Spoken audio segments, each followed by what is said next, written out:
Welcome in to the 48 Minutes podcast on Believe. I'm Ross Geiger, the former NBA video coordinator, and I'm joined alongside Bruce Bernstein, our four-time Emmy Award winner who spent more than 3 decades at ESPN producing NBA shows, SportsCenter, and soaking up knowledge from the best soup analysts in the business.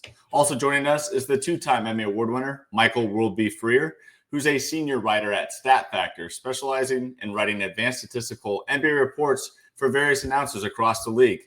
This is episode number 163, the George Gervin episode, as the Iceman is one of only 2 players to ever score exactly 63 points in a single NBA game.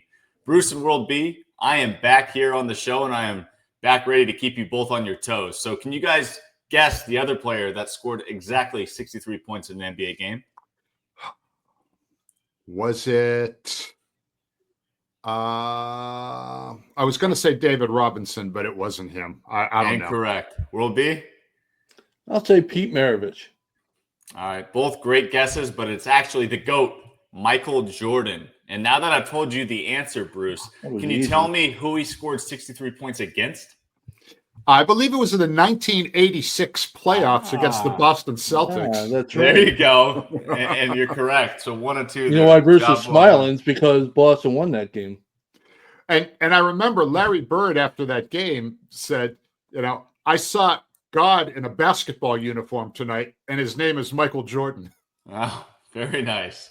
Well, see, I knew I could count on one of you guys to get that correct, at least with the follow-up question. Now, we have a lot to get to here tonight with the 2025 NBA draft taking place last week. And then as of Monday of this week, that was the start of free agency, and it was action-packed to say the least. So an action-packed show for our listeners to try to digest everything that's gone on thus far in a very short amount of time. So to make that happen as simply as possible, let's start by each naming our top 4 teams in the East. And we'll start up at top at 1 and work our way down. So, Bruce, who do you have at your number 1 spot as of now in the East? I've got the team that had the most wins in the conference last season, the Cleveland Cavaliers. I mean, they flamed out in the playoffs against Indiana after winning 64. With Boston and Indiana's misfortunes, they basically stood pat. They lose Ty Jerome. That's going to hurt. They lose Isaac Okoro. That's not going to hurt. They bring in Lonzo Ball, who, if he's healthy, is going to improve their perimeter defense, which was one of their few, weaknesses last year. And then they bring in Larry Nance Jr., a nice big off the bench, who'll do a good job in his role. And remember, his dad, Larry Sr., was a Cavs mainstay for 7 seasons on some of Cleveland's best pre-LeBron teams ever. So with Donovan Mitchell, Evan Mobley, Darius Garland, Jared Allen, strong core, DeAndre Hunter, Max Strus, I see Cleveland topping the East in the regular season. All right, World B. Well, it's hard to go against Cleveland. I mean, the way the East shapes up right now, as Bruce mentioned, it's hard. If you're going by just the best record, the team that had the most wins and didn't really lose a whole lot, you'd have to go with Cleveland. I think New York can make a strong case based on the way they finished last season, the way they hired a new coach now, it seems like. So that kind of ends that mystery or whatever you want to call it, dysfunction, not quite dysfunction, but their roster's intact. So, yeah, if you're looking at number 1 right now based on everything, the only downfall is, as Bruce mentioned, they got to make a playoff run here at some point. They're just getting whooped every season in the playoffs when they shouldn't, in situations where they shouldn't. And so they need to do that to really be taken seriously in the East. Yeah, they definitely are. And that's my number 1 too, fellas. I've got the Cleveland Cavaliers, best record in the Eastern Conference last year. This is a returning younger core of players. And I stress younger because I guess if we're going to give them any type of excuse, it's that they're still young for the most part, especially Evan Mobley. They obviously made a big splash at the trade deadline too, getting a DeAndre Hunter on this team. So he's going to have a full offseason to kind of get on the same page with this group. And as much as it hurts to lose a guy like, Ty Jerome leaving, they were able to make a miraculous play for Lonzo Ball. And if he's healthy, as you mentioned, Bruce, I think he brings a lot to the table on the defensive end off the bench for these guys. And then Larry Nance kind of just helps bolster this bench some more. So hard to go against the Cavs at number 1. World B, I'll start with you for your second best team in the East. Well, process of elimination, it's got to be, you got to figure the Knicks to be the second best team right now in the East. They're just, a trip to the Eastern Conference Finals. Their lineup is intact. They've added a head coach. They stabilized their bench, it seems like, with depth, with Jordan Clarkson coming aboard and Yabusele coming there from Philly. Those are solid pickups to me, as far as depth goes. I've never been a big Jordan Clarkson fan, although I'm warming up to him now that he's wearing the Knicks uniform, I suppose. So we'll see. But they need, he's a guy who can create his own shot off the bench. They need scoring off the bench, consistent scoring off the bench. And that's what he provides. I think these are good moves. And like I said, they're injury-free, relatively speaking. They should have Mitchell Robinson for a whole season. That's going to make a world of difference. We saw how great he was in the postseason when he got on the court. So you could absolutely make a case for them being the number 1 team in the East right now, the way things are situated. I just went with Cleveland because of how well they did against the Knicks during the regular season, and their fact they won 60+ last season. Yep. Bruce? I mean, World B pretty much said everything that I was thinking. They finally have a head coach and friend of the show, Mike Brown. He's a solid choice. And again, by adding Gershon Yabusele and eventually Jordan Clarkson, it's pretty clear that the starters are going to play fewer minutes after the departure of Thibodeau. And I think that bodes well for them in the playoffs because, look, you're going to have fresher legs and you're going to have more guys that are used to playing important minutes. So I think definitely New York is a clear number 2. Yep, that's my number 2 as well. Looking forward to seeing what Jordan Clarkson can do off the bench. If he's got anything left in the tank, he's going to be able to put on a show for the Madison Square Garden crowd from time to time with some heat checks that will drop and make the roof come off that building. Yabusele, I thought was a great pickup. I don't know what's going to happen to Precious Achiuwa moving forward.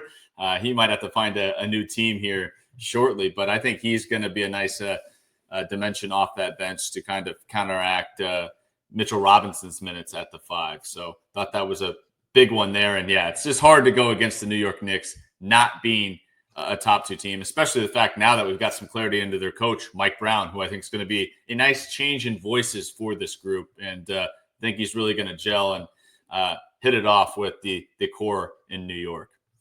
Bruce, who's your third team out East? If the Cavs or Knicks don't come out of the East, I think Orlando will. They needed 3-point shooting. Enter Desmond Bane. They needed help at the point.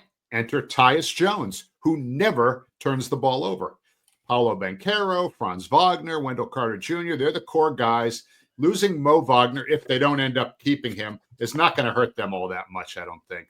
Nor will the departure of Kentavious Caldwell-Pope, who took a huge step backwards last season. So we'll see if he can resurrect himself in Memphis. But this team plays gritty, aggressive defense, and their best basketball is definitely in front of them. World B? Yeah, I think they're at the very least the third best team in the East right now, based on the way everything is shaping up. They're the best defensive team, or one of the top 2 in the league. You make the case, Oklahoma City put up the best numbers, but the only thing that kept them in playoff relevance last season was the fact that their defense was so strong, and they finally got healthy. They were so beat up with injuries. They lost Banchero for so many games. They lost Franz Wagner for so many games. Their 2 best scorers. Desmond Bane coming in is a huge pickup for them, and it's going to boil down to, is Banchero going to become that top 10 player? He seems to be on his way to doing that.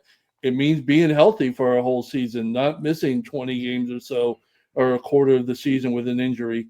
And Franz Wagner, if he can ever develop a jump shot, he's been the worst 3-point shooter the last 2 seasons going, and yet he's still a 20-point a guy night.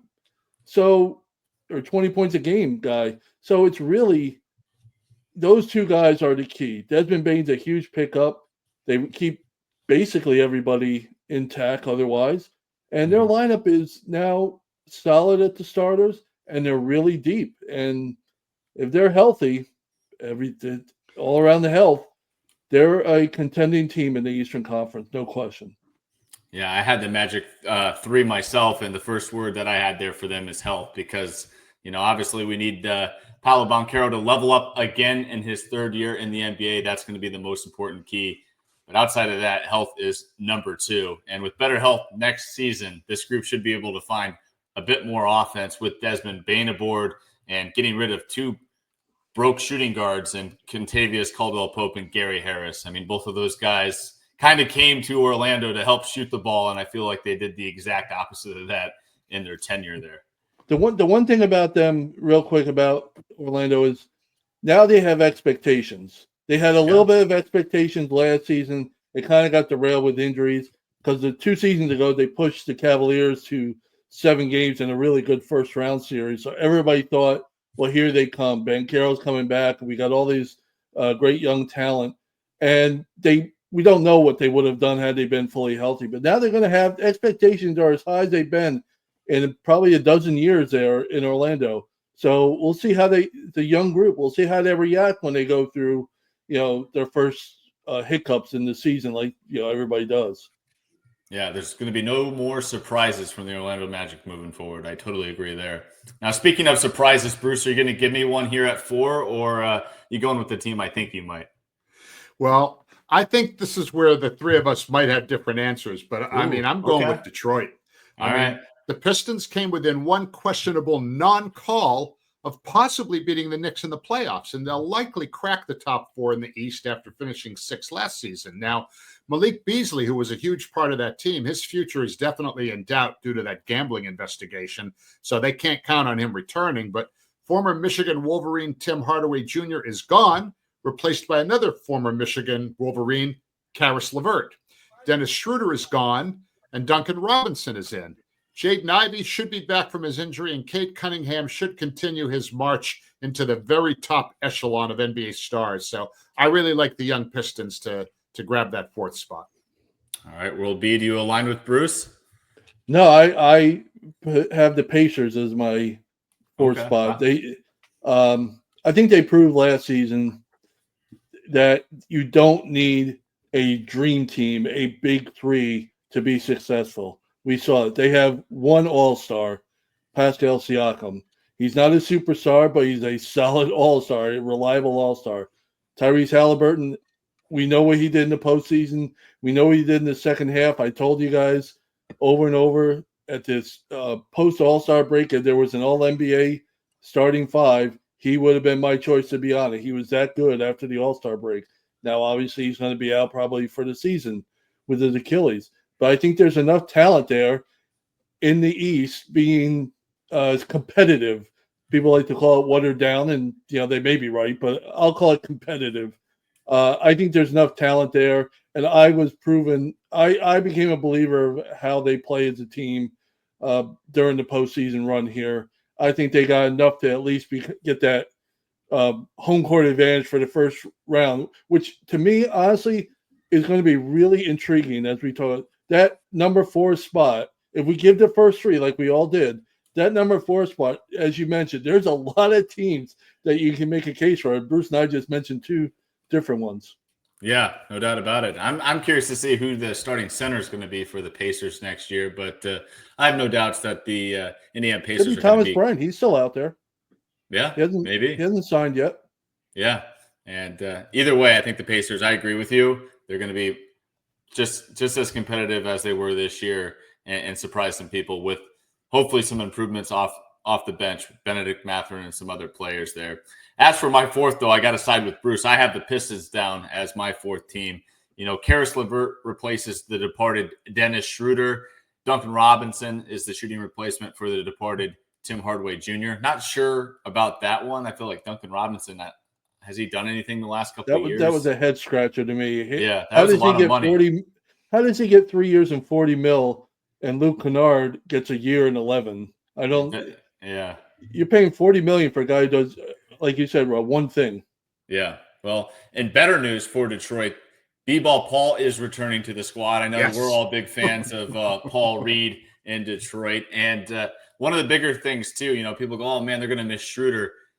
Jaden Ivey's back. And Jaden Ivey, for those that forgot, was having a great year until he unfortunately, suffered a season-long injury and was out for the remainder of the season. But having him back at full strength, another year for Cade Cunningham to grow and develop. And this team is looking pretty scary, not just in the Central Division now, but in the overall conference with, what's happened around the top of the conference with Philly and Boston kind of taking a step back with some of their moves. So keep a lookout for the Detroit Pistons. Now, next up, before we wrap up our Eastern Conference segment here, biggest winner and or loser of the offseason in the East so far. And I'll let you guys pick either a specific team or player for this one. Bruce? Well, I think Atlanta is a winner. They may not be a big in capital letters winner, but adding Kristaps Porzingis, if healthy, gives them a rim protector who can stretch the floor, be a post-up nightmare. Nickeil Alexander-Walker comes over as a free agent after a solid season in Minnesota. He's a versatile wing whose playoff numbers for the Wolves showed that he may be ready for a bigger role. And the aforementioned Luke Kennard remains one of the best three-point shooters in the entire NBA. I mean, career three-point percentage, just a hair under 44%. That's amazing. So, and I agree that, I'm surprised he didn't get a better deal, but I think Atlanta's definitely moving on up. Now, do you want my big loser too, or are we going to separate? Yeah. I think the big loser's got to be Indiana. I mean, between Tyrese Halliburton's Achilles and Miles Turner's departure, you're taking away two starters. And if the Pacers could sign a decent big, they may be able to replace a bit of what Turner gives them. But shot blockers and three-point shooters like Turner are in short supply. And also, too, morale, I think, could suffer for the Pacers because with Turner not only leaving the team, but going to Milwaukee, which is a team that the Pacers don't really have any love at all for, that could be a real kind of gut punch to some of the guys on the Pacers morale-wise. Yeah, I would agree with the morale part, especially just coming off a finals appearance and the ownership not, forking over the money to try to stay competitive and keep the longest tenured Pacer in Miles Turner. So that had to be a big blow. World B, what do you got for us? Well, I agree with Bruce. I think the Atlanta Hawks were big winners so far out of the East in the offseason to this point early on. Not only, as Bruce mentioned, did they add KP, did they add Walker, did they add Kennard? Not only this, they drafted Asa Newell, who was a solid player, got him down at the end of the draft. But the big thing for them, first of all, they now have a really good lineup with Trae Young, back, Dyson Daniels, Jalen Johnson when he's healthy again, and Reece Shea, who we saw at the end of the year, was a serious player at the end of the year. He was putting up 30-point games. So they have a lineup that could – I toyed with them putting them in the fourth spot out of the East just because there's a lineup now. They have depth and they have quality. We saw Trae Young does not have to dominate the ball like we know in the past, and this is becoming a Quinn Snyder-type team that we saw in Utah when he was so successful there. It took a few years, but it's developing. You can see it. Good defensive players, solid three-point shooters now. And the biggest thing, I'm going to address this with the Pelicans, but they may have a lottery pick come next season off a trade they made with the Pelicans, who I still trying to figure out why they did this. But they basically gave Atlanta potentially a lottery pick, potentially a top 5 pick next season because of the draft night trade. So they're not only looking good for this season, they set themselves up for down the road. They definitely did. And as far as the loser goes, he's our buddy. We like him on the show. I know. I got to figure out what the Bucks are doing. I just don't get it. They waive Damian Lillard. I get that. They stretch it out. I know that's what you have to do to stretch it out. They're basically paying Miles Turner $50 million now. I know his deal's for $25 million a year, but they got to pay the difference on the salary cap with Damian Lillard. So you're basically paying $50 million for Miles Turner. That's why they waived Damian Lillard to open up room for Miles Turner, who has nice numbers, but he got dominated by the Knicks in the conference finals. He couldn't guard Cat. and he was nowhere to be found in the finals. I mean, he just had a terrible last two series of the postseason. So he gets $24 million a year, which is great, but it comes at a significant cost, and the Bucks are nowhere closer to being contenders than they were, when the season ended. I mean, I hear your point there, but at the same time, it's like you got to do whatever you can to try to make your case to the greatest player the franchise has ever seen and ever will. I don't disagree with that. I don't disagree. Well, I'm saying, where did you get? How much closer are you now than you were yesterday? You got a new and improved Brook Lopez, who just a few years ago was quite successful, complimenting Giannis as the front court duo there. So I don't know. I get Turner it. Has potential. I'll tell you this. Slim options. Turner has potential to be a better guy than Lopez was. I'll give him that. He showed the flashes, and his ability, his game is different than Brook Lopez. And from that big guy perimeter spot, I know they shoot three, but it's a different thing with Miles Turner. I'll give you all that.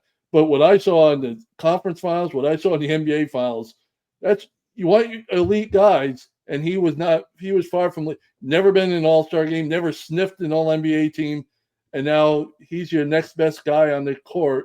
By the way, you still got to figure out what to do with Kyle Kuzma, who was a dud after the trade. They're kind of stuck with him. You can't stretch him too. I'm sure they would have if they could have.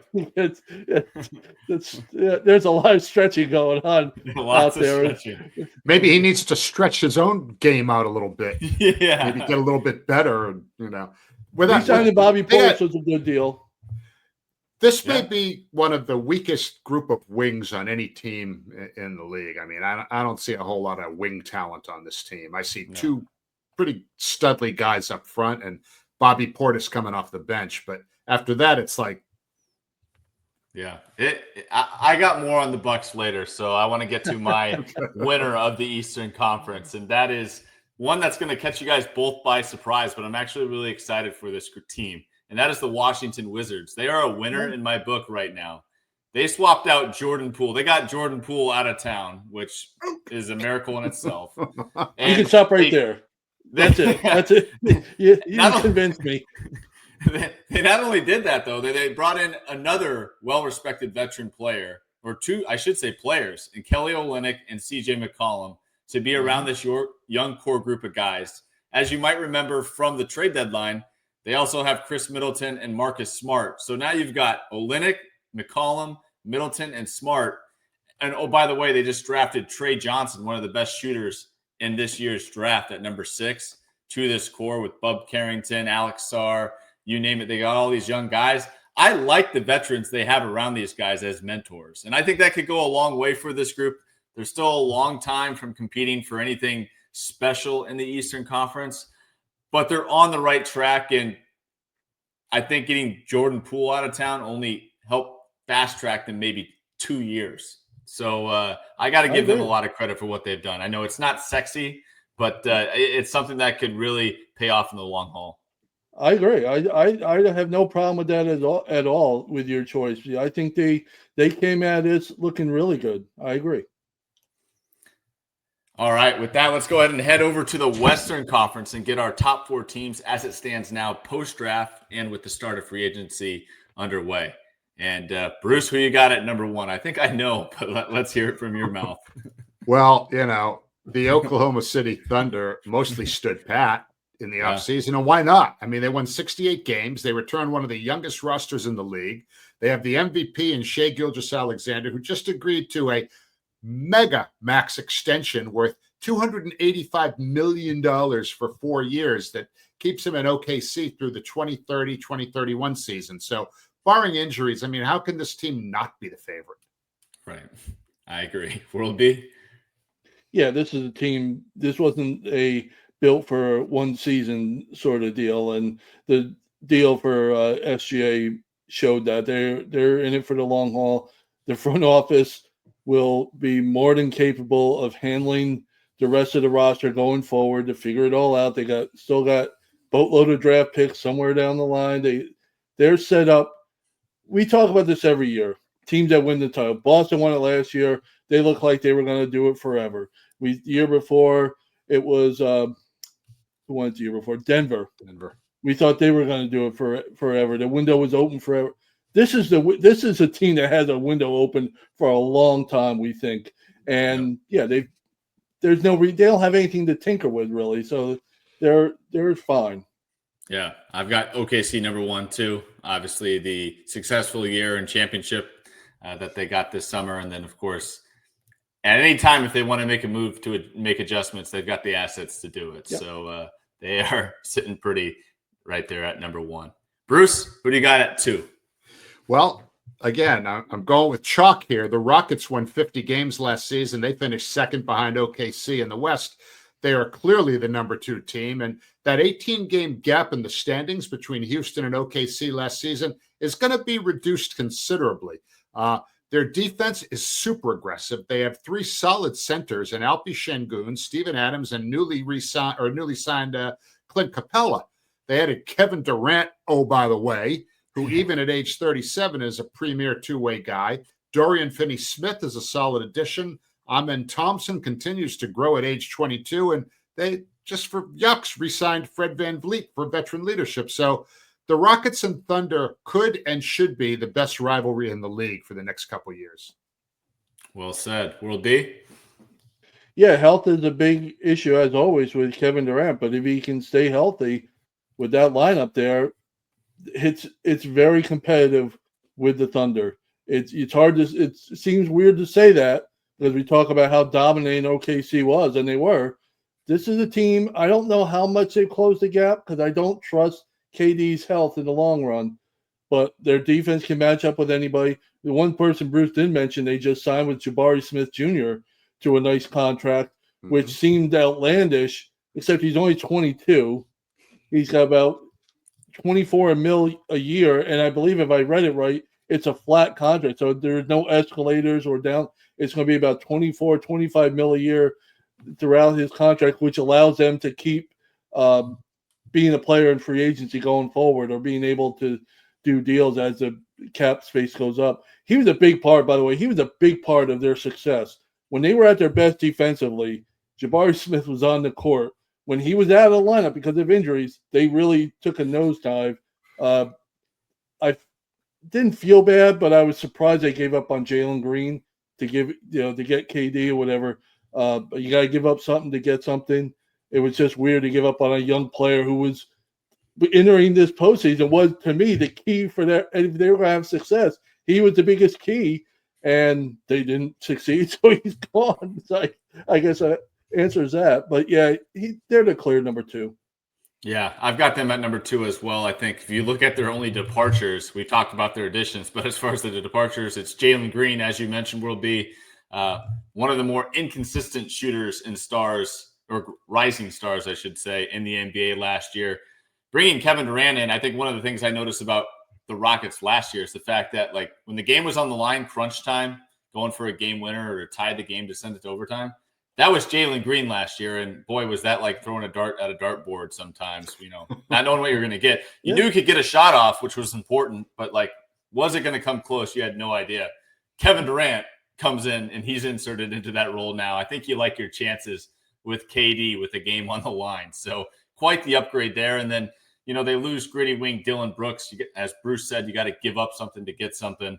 But Dillon Brooks at times is too gritty for his own good. Might not, be something you want around. They've got Amen Thompson that can be plenty gritty. We saw that last year with his altercation with Tyler Hero in the Miami Heat last year. Yeah. So the Rockets will be right there for OKC, and I can't wait for that first matchup of the season between those two teams. Yeah. Bruce, who do you got at 3? I got Minnesota. The core right. is intact with re-signing Julius Randle and nuclear Naz Reid alongside Anthony Edwards and Rudy Gobert. My real concern with this team, though, is Mike Conley's age. Injuries happen a lot to 37-year-olds, and they could be vulnerable if they don't pick up a solid backup point guard. But otherwise, I really like Minnesota for the 3 spot. Yeah, Mike Conley, he actually turns 38 on October 11th. So just about the start of the season, he'll be hitting the big 3-8. World B? For me, I have the Denver Nuggets. They pick up Cam Johnson in what I thought was an awesome deal, sending Michael inconsistent and often injured Michael Porter Jr. away. They got another big in Valanciunas, who's aging, but he is still a more than serviceable player in the middle. And it brought back Bruce Brown, who was a key member of their championship team in 23. So I really am a fan of, we talk about how tough the Western Conference is, how OKC should dominate and all this stuff. I'm a big fan of these teams at least making an effort, trying to compete. Denver's doing this. They're trying not to waste the rest of the prime years that Joker has. They're trying to do their very best. May they not have the talent to compete with OKC, but they're doing the best. They're really trying to make an effort to get the very best that they can out of this franchise while Joker's there. And they had a really good starting five. We talked about before, but when Joker's not on the court, it was a disaster offensively. While they're mixing it up a little bit, they're trying to make an effort to be in the mix in the West. I admire that, and I think they will have enough with Joker there to be in the mix in the West. Yeah, I'm in agreement with you, World B. I had the Denver Nuggets as my third pick too. And for as much as Houston and even Atlanta, as we talked about earlier, have impressed me so far this offseason, for me, the Nuggets are my pick for the team that's had the best offseason so far. I think when you're able to get rid of Michael Porter Jr., that contract, obviously his health concerns, and you turn that into a shooter like Cam Johnson, I think for those that might not have watched the Brooklyn Nets for good reason last season, I think they're going to be surprised at just how much Cam Johnson has developed since most casual fans have last seen Cam Johnson, which was when he was in a Suns uniform in like 2021. I think Cam Johnson's going to make a world of difference for this team that couldn't shoot a lick last year. Whether or not Joker was on the floor, they struggled to shoot the ball. They also brought in Tim Hardaway Jr., which I know will be not one of your favorites, but he can still light it up at times, and obviously had a good season overall with the Detroit Pistons in his role there. So I think he can step up in Minnesota, and then Dario Saric for Jonas Valanciunas is a significant upgrade. And I heard this on a different podcast, but I would have to agree with it. Valanciunas is probably the best backup Joker's ever had behind him. I can't name a backup center the Nuggets have had during Joker's prime tenure as good as Valanciunas. So I think that could make a world difference, maybe even get Joker off his feet at times for a breather during the regular season. So really like what the Nuggets have done when I thought they were a team that was kind of just stuck in the mud with what they had. Bruce, what do you got with your fourth and final team out west? Well, you guys just talked about them, the Denver Nuggets. You know, they beefed up with some help for Jokic, as you said. Valanciunas is a player I have long respected. He's going to fit in great. I mean, imagine some of the screens that this guy's going to set for Jamal Murray and Christian Brown, not to mention pounding the glass. You mentioned Cam Johnson replacing Michael Porter Jr. That was a deal involving two guys with kind of iffy health. I mean, Cam Johnson hasn't exactly been healthy the last couple seasons himself, but he's an excellent three-point shooter. He's a good teammate. And as you mentioned, Bruce Brown, who helped them get that chip in 2023, comes back to beef up the bench. So Denver's going to be fine. We'll see how their new coach, David Adelman, handles a full season with that group. All right, Will B. Well, my fourth pick is going to be a surprise to probably everybody here, and I can't believe I'm doing it. But I think the Lakers. Really? I think the Lakers are going to be that fourth pick, assuming all is well in atmosphere land, and you know they can turn newly acquired DeAndre Ayton into a unselfish, less moody version of himself that he's apparently has been during his time in Portland at the end in Phoenix. He's got numbers. You can't argue with the numbers he puts up, 14 or 15 and 10 with a block or two. That's quality in the NBA. So if he gets his head on straight, got to trim down Luka from everything you read about, and LeBron is really in a need of a championship. He's really seriously wants that one more title. I think he wants to do it with the Lakers. I don't think they have enough to compete with the other three. I put them slightly ahead of Minnesota as that fourth team out there. All right. I like your bold prediction there. I like that. I've got Minnesota at number 4, just flip-flopped with Bruce. I think with their only real loss being Nickeil Alexander-Walker, which did hurt with him going to the Hawks, the Wolves will be running it back again next season after they were able to retain both Julius Randle and Naz Reid. And keeping things consistent moving forward with this group, I think, is very important, especially when it comes to a young emerging superstar like Anthony Edwards. I mean, let's just face it. Last year, at the beginning of the year, this Wolves team was throwing a huge curveball at the start of the season with the massive trade of Karl Anthony Towns. Obviously, that was a huge adjustment, not just for the players they acquired in Julius Randle and Dante DiVincenzo, but for the entire group. So for them to have a full season under their belt playing together, knowing that same core is coming back this year, I think it's going to make a world of difference. And we're going to see a better first half from the Timberwolves. And we talked about it, their second half of last season, how much they had improved. So I think we'll just see a constant 82 games from this group this year, and they'll easily be in that top 4 out west. Now, moving forward, we got our biggest winners and or losers of the offseason in the West. Bruce, who you've got? My big winner, and again, it's sort of like Atlanta. It's not like they're a huge winner, but definitely an upgraded group, I think, is Memphis. They're going to re-sign Jaren Jackson Jr. to a 5-year max deal. They're going to keep him in the fold. Ty Jerome comes over from Cleveland after a breakout year off the Cavs bench. Cole Anthony and Kentavious Caldwell-Pope were acquired. Anthony's probably going to be moved to another team before the season, and hopefully Caldwell-Pope can benefit from a change of scenery. You know, he's back in the Western Conference after an ugly year in Orlando.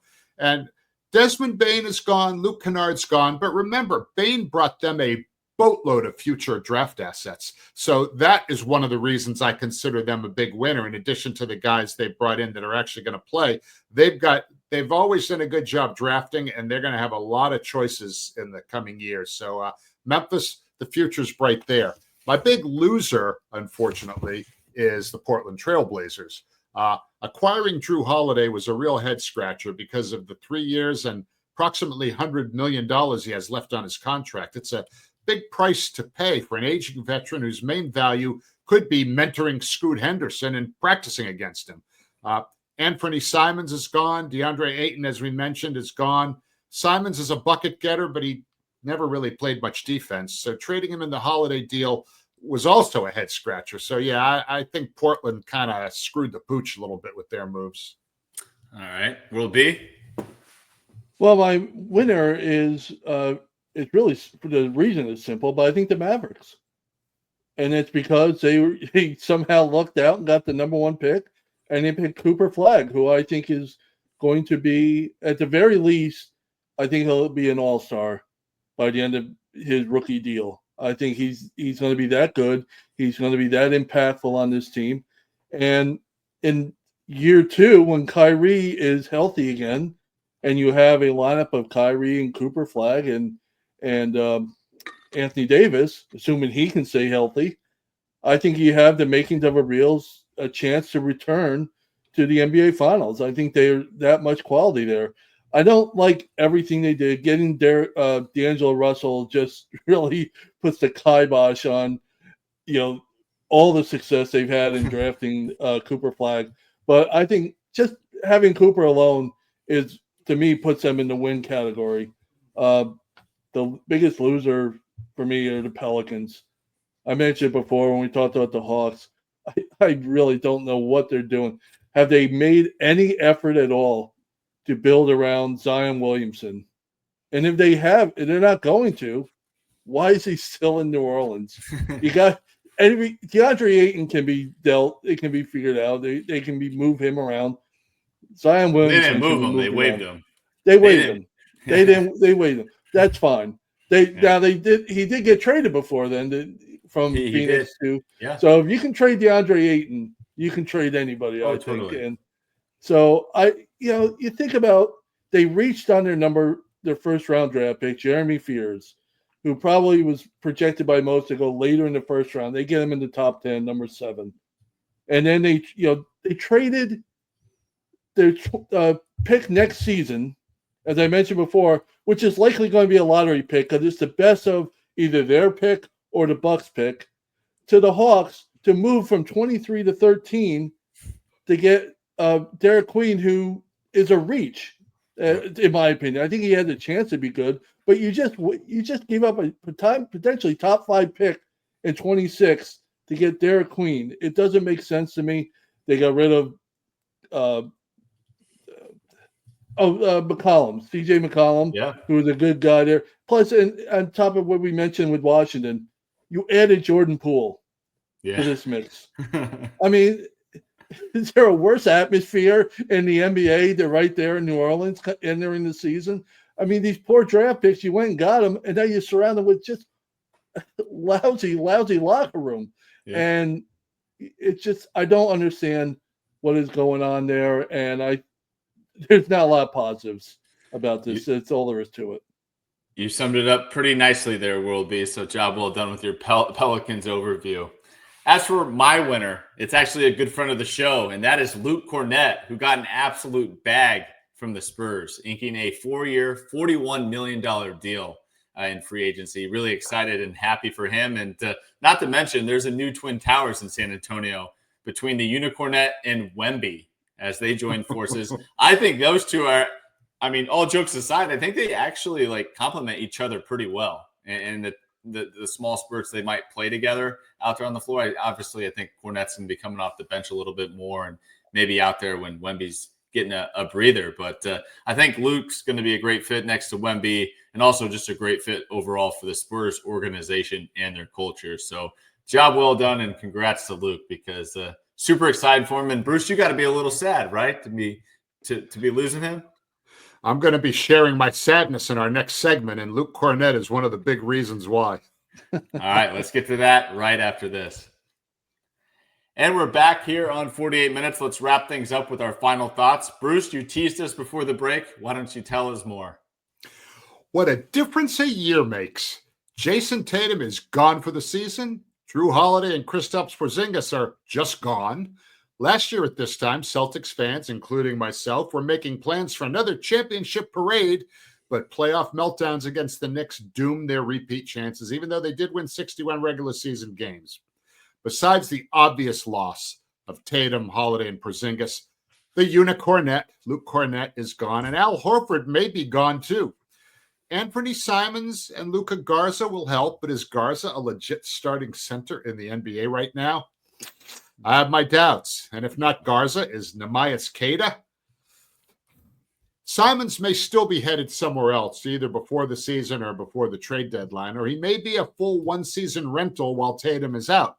Salary cap issues forced them to unload these contracts, and now there are just 2 starters available from the 2024 title team, Jaylen Brown and Derek White. Now, if they can somehow get Damian Lillard on the cheap with Milwaukee paying most of his future salary, he'd be on the same post-Achilles timeline as Jason Tatum. So if you could imagine JT and Dame joining White and Brown for the 26-27 season, even in their current state, that would be good. But even in their current state, I think Boston will still find a way to make the playoffs this year. But if they finish anything higher than 6th, that will be a real accomplishment. Quite a come down from where we were a year ago. Yeah, I'd be shocked if Dame picks Boston. I get the attraction there with how you guys like to shoot threes, but I still think he had South Beach on his mind. Either that or return home to the Bay Area and play with the Warriors somehow, maybe coming off that bench. But we'll have to see. All bets are off with him. World B, what's your final thought? Well, first things first, if I'm Damian Lillard, do I even come back this year?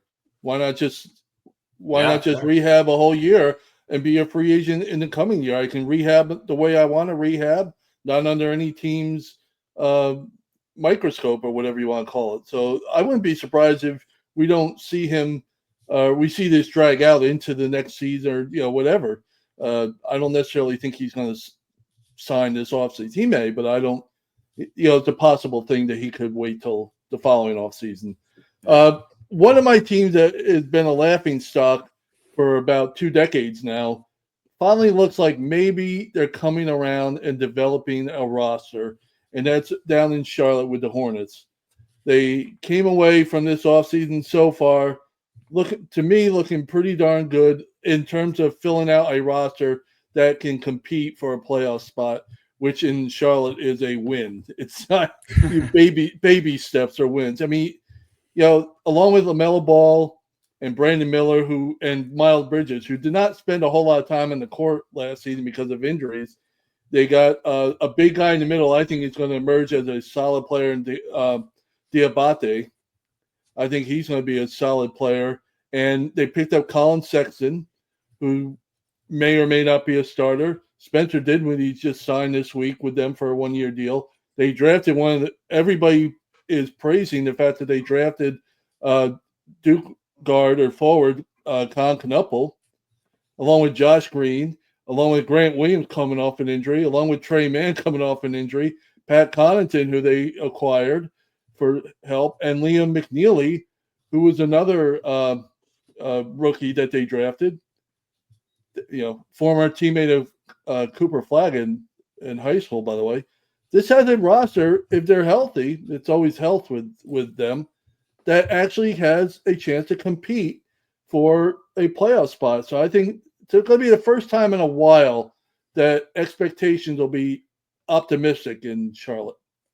Well, I'm glad to hear you're optimistic this year will be with your Hornets, and I hope they can live up to the same hype you've got with the Orlando Magic and Knicks.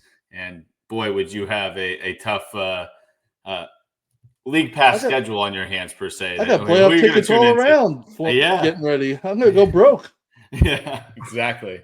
I've got some optimism myself, World B, and it's something that you definitely don't agree with, but that is the Milwaukee Bucks, because general manager John Horst and the Milwaukee Bucks front office is absolutely doing everything that they can right now to put together a team that will ultimately give Giannis at least a fighter's chance next season to compete. And one way you can go ahead and do that is to poach the starting center on a finals team in the Eastern Conference of the Indiana Pacers, who are an in-division rival. And Miles Turner, as I mentioned before, complements Giannis quite well. He is a new and improved Brook Lopez. He can shoot the three. He can space the floor. He blocks shots.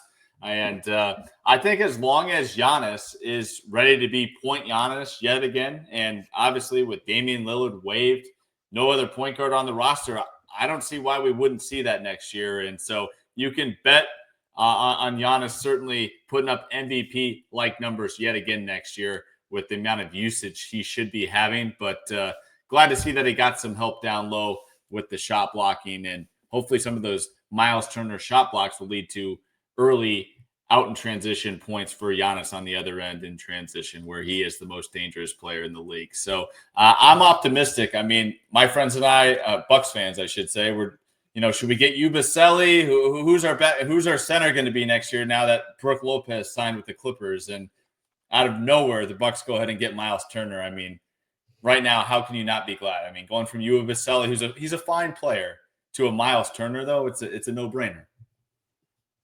And yes, it is. It is for sure.